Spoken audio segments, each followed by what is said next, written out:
Mary Brule says a decision her mother made more than 2 decades ago turned out to be one of the most important affecting her life today. In about the mid-'80s, my mother got sick. At that point, Mary's mother, Marjorie, realized as she and her husband got older, they might not be able to afford expenses not covered by Medicare.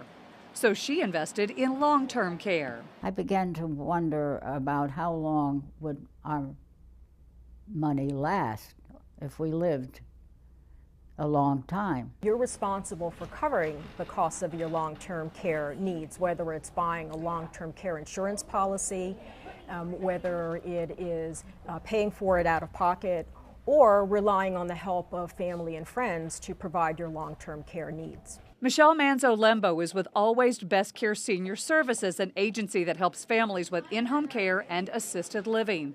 Michele says it's important to understand what long-term care is and how to pay for it. Long-term care is custodial care. It's not medical care, so it's generally not covered by insurance. Common misconception is that long-term care needs will be covered by Medicare. And Medicare only pays for long-term care needs under very limited circumstances. According to AARP, long-term care can include changes to your home to make it safer and easier to get around, technology that helps you stay independent, and help with housekeeping and personal care like bathing and getting dressed. Here are some ways to figure out if you're a candidate for the policy according to Consumer Reports. First, add up the income and assets that you and your spouse are likely to have for living expenses and to pay for long-term care.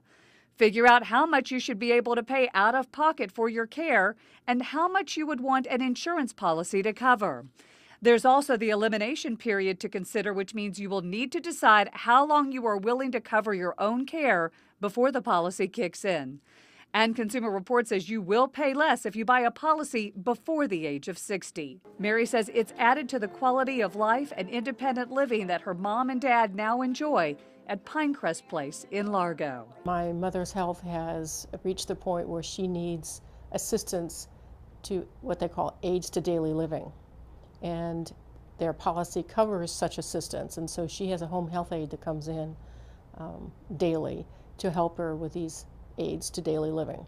And of course there's a charge for that. It's not covered under their agreement with Pinecrest Place, so they would have to bear the expense out of their own pockets. I think the main benefit is that I feel comfortable knowing I can have extra help and I have the income to cover it.